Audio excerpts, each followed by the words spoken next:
Welcome to the CBS Eye on Money show. It is Tuesday, November 1st. It is not Tuesday, November 1st, Mark, but we are putting this in the can because I have yet another vacation scheduled. You know, because I'm all about work hard, play hard. This process never ends because after we get rid of this week of vacation, then we'll be on to the week of vacation at the end of December. Yeah, but you know what? I'm not that one. I'm more willing to work. I just give that off for you. I actually look forward to that one. I got to be honest. I know. That's why I said I give that one off for you. Maybe we'll do like a best of. Maybe you'll have a guest host someday. No, that will never happen. No way. We learned 11 years ago that I can't go on vacation and you can't go on vacation separately. No, we have to do everything together. Okay, so it is Tuesday, November 1st, which means there are 2 months left in the year, which also means that many of you have to start thinking about your year-end planning. And there are always amazing and important things to do before the end of the calendar year. So if you've got a financial question, we encourage you to go to JillOnMoney.com, click the Contact Us button, and then we can help you out. Now, if it's just an email, fine. If it is an actual desire to come on the air with us, also fantastic. And if you are like our listener, Emily, who's on the line from Chicago, if you're a nervous Nelly, here's what we offer. We know that people carry around a lot of stress. One of the great things that Mark and I love to do is we like to take that stress off of you, kind of peel this whole onion back and say, what's causing you the stress? Let's get it out there and then let's move along. We don't have to stay stressed out. So it's like, it's like a therapy session. Maybe it's like a good workout. Maybe it's a yoga, whatever. We want to unburden you. So do join us. Today we have Emily in Chicago. What's going on? How can we relieve your nerves? Okay, well, that's a tall order, Jill. I don't know that we're going to be able to do that in one session, but I just spent the last 11 years, almost 12 years, working in public service for first the state of Illinois for 7 years, and then the city of Chicago for 5. So I'm officially vested because of the reciprocity and the pension. But in January of this year, thanks to the kind of reworking of the public service loan forgiveness, my student loans were forgiven, which was kind of, I had almost 2 more years, I thought. And that's why I was staying in the government, right? So I was, my first few years in the government, I wasn't paying my payments didn't meet the threshold, right? So I had 12 years in the government, but it took me the full 12 to get the forgiveness. Anyhow. So when the student loans were forgiven, I went into the job market hoping to get something into maybe corporate or private sector to make more money and work from home, things like that. And I went into a super hot job market. I got, I think, 3 offers, one of which FANG company, Amazon, and I doubled my salary overnight. So, which was for me having no student loans, no credit card debt, no car loan, no nothing. It's like life changing. But the issue that I'm running into now is I'm building up my emergency fund. I honestly don't know what is a really good, reasonable amount to have there. I'm no longer going to qualify for the Roth IRA, which I really only just started ramping up, fully maxing out this year. I have the mega backdoor option at Amazon that I really have no idea what is that about. And then I have 12 years into the pension, about $50,000 in the pension. But when I did the math on collecting a check on that, I think they would start sending me a check at I'm not sure if it's 65, 67, something like that. And it would only be like $280 a month or $300 a month, which I'm 39. So that, in 30 years, I don't think $200 a month is going to be much. So I'm thinking to roll that into a rollover, but I'm just kind of all over the place. Okay. Can I just have one little moment? First of all, let me just start. The fact that you're nervous now when everything has just turned so much better for you is amusing to me. So everything is great. This is amazing. Anything that now the hardest part of your financial life is behind you. Isn't that great? I hope so. I mean, the way life has been, it's been kind of up and down, family issues, things like that. So Hmm. I mentioned I have like kind of a little bit of a scarcity mindset, certainly came with the public service life. So I'm really trying to break out of that, but it's even like with this role, I'm constantly checking, layoffs and things like that with the Oh, market. And Jesus. Come on. I Stop that. know I How have to much are you stop. earning right now? 185, but I have the way Amazon structures their compensation is my first and second year have bonuses that are kind of bringing me to that number. So beginning my third year, my base is 145. So in 3 years, that's what I would transition to. But right now, 185. Okay, that's great. So 145, let's just think about that for a second. 145, how much are you putting into retirement right now? Okay, so I'm fully Mac. I'm putting 12%. I'm actually putting 1,500 into the 401k at Amazon, which they match me up to the first. Oh, it's pretty low. I think Like 3% or 5% or exactly, something. exactly. Okay. You already know. And you're using the traditional or the Roth? I'm using the traditional because I'm kind of scared of the mega backdoor. I don't know what that means. Hold on. There's two different things. I just wanted let's just peel this back a second. So one choice is to just have a traditional retirement contribution into the 401k. Do they also say, well, instead of doing that, you can just do all Roth?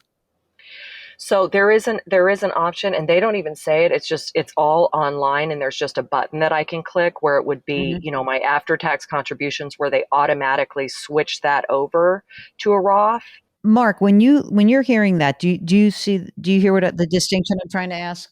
I think she's still talking about the mega backdoor Roth. Just forget about the mega backdoor Roth for a second. Just the regular 401k. Usually there's a pre-tax option and then a Roth option. Yeah, so I'm doing pre-tax option, and I'm doing 1,500. We think you should do a Roth option, not the mega, just the actual contribution that you're making, that 1,500 a month into a 401k. That is what we think should be going into all Roth right now. I'm not sure if I have that option. I'm going to bet you do. You are making when you're 39 years old, so that means that you can put $20,500 into a retirement contribution, the 401k. You can either do that as a pre-tax contribution or a post-tax contribution. You right now have chosen the pre-tax contribution. And what I would suggest is that when you go online, or if you have anyone in an HR department, to say, I just want to be clear, I want my future contributions to go post tax, meaning I want to make my 401k. I don't want to do the beyond the 20,500. I want to do my first 20,500 into the Roth. And I'm pretty sure they will allow you to do that, because it would be very strange to have a mega backdoor Roth option without the original option being available to you. So we think that's a better idea for you. So right now, your top tax bracket as a single person earning 145, even 185,000, you're mostly in the 24% tax bracket. Okay. And so what I would suggest is that you stay in that 24% tax bracket. You can, not a problem. Great. You'd be able to put the money into the Roth. The Roth money's already been taxed. You're probably going to earn more money in the future. So that's a beautiful thing to do. You don't need to do that extra backdoor. The mega backdoor is essentially if you have more money to put in than the 20,500, there is a way that you can make what's called you can basically make a post-tax contribution into an account, a retirement account, and then immediately convert it over to a Roth. And it's cool and it's slick for people who've been making a lot of money for a long time. You don't need to worry about that right now. Okay, awesome. Okay. So you leave that old Roth account alone. Not a big deal. Just leave it be. Okay. Now let's do a couple of other pieces of housekeeping. You've got this old pension. Is there any thought that you would go back into the public sector later? So the thing is it's in that is an option because I'm waiting. My partner is going to be finishing her PhD in 2 years, and she'll be going on to the job market. We're not sure what school she'll end up teaching and doing her research at. So Mhm. Chicago, we really don't want, we really want to be in a warm weather state, especially after being here for 13 years.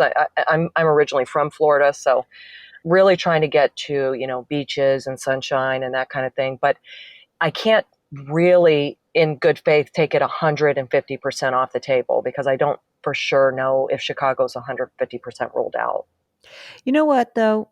I mean, Illinois is a crappy state when it comes to being underfunded with pensions. So, what I would say is this: if you've got a $50,000 balance and you can roll that into an IRA rollover, I would probably do that. Do you have any other asset that could go in there? Like, do you have did you have a 403B or a 457 I did. plan? Yep, I've got about, I think I've got about 30 in there, but maybe there's about 25 in that Okay. 457. So I would roll over the 25 in the 457, the 50 in the pension, and I would where's the, Roth IRA, by the way? Where is it held? TD Ameritrade. Okay. You like Yep. it there? I Good for do. you? I actually, for whatever reason, yeah, I'm an app girl. I'm just kind of zipping it over there, transferring from the Perfect. bank, and yeah. So what I would do is I would get in touch with TD. I would say I want to open up a rollover IRA account, which will be a pre-tax account. You'll roll over the 457 plan, you'll roll over the pension. Now you have 75 grand in a pre-tax IRA at TD. You've got your old Roth, keep it there.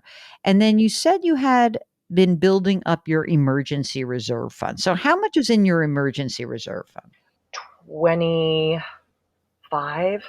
And is that just in checking and savings? Is that in a CD? Where do you have that? It's a Alliance Savings. Okay. And there's 25 grand in there. And you said to me, well, how much I'm is sorry, the right? 20. Okay. So what are your expenses? Like, what do you think is your monthly nut?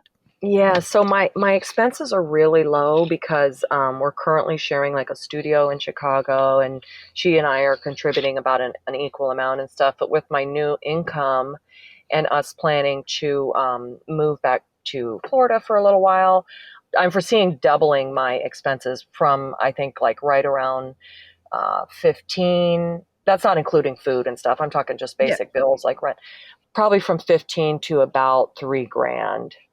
Let's say you need 5 grand a month. Let's blow it out, girly, because we got things to do. We have fun to have. Okay. So if you figured that your monthly nut is 5 grand a month, okay, in general, what we like to suggest, and if you're a nervous Nelly, so I'm going to give you the range. In your emergency reserve fund, you can have 6 months of expenses in your emergency reserve. 6 times 5, that gives you, you're pretty close, right? If you're nervous, if you're like, "Oh my god, I'm so scared to ever like that my life is gonna be crazy," you can keep up to a year of expenses. So you might have 50 or 60 grand in your emergency reserve, and maybe some of it's in an I bond and maybe some is in a longer term CD, but Yeah, I the have an I bond. I have a oh, 10,000 great. I bond. In addition to that 20 grand in the Yes. emergency reserve? Okay, Yes. that's fabulous. So you already have your 6 months basically, If you wanted to add on and do it for a year, that's how you give yourself a safety net. You've probably never lived a life where you had a safety net, which can give any nervous Nelly a great deal of comfort. I know this because I too am a nervous Nelly. So I have a much bigger emergency reserve fund because I feel more comfortable with that position. So I think it's worth understanding that about yourself. So if you say, I really want to build that, okay, great.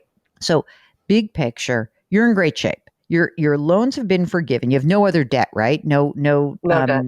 okay. So Nothing. Yeah. your expenses are going to rise, but you're making a lot more money. You're in great shape. You're going to try to make sure that your contribution to your 401k is a Roth 401k. You're not going to worry about the extra money that you would have used for a mega backdoor Roth while you're still in this period where your expenses are really low. Then jam on the emergency reserve fund. Just keep building it up.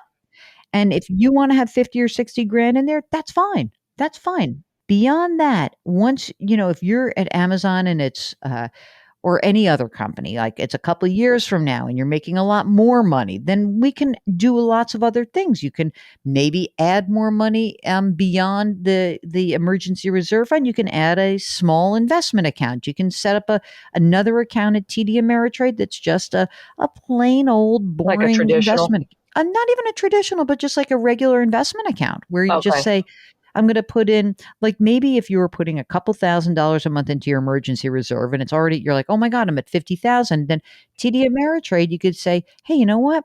I'm going to just create another investment account. It's going to be my account. It's like to supplement your life. And you just start throwing money in there and you say, I'm not going to pick individual stocks. I'm not going to be a hero. I'm going to put some money in an index fund and some money in a bond index fund and call it a day.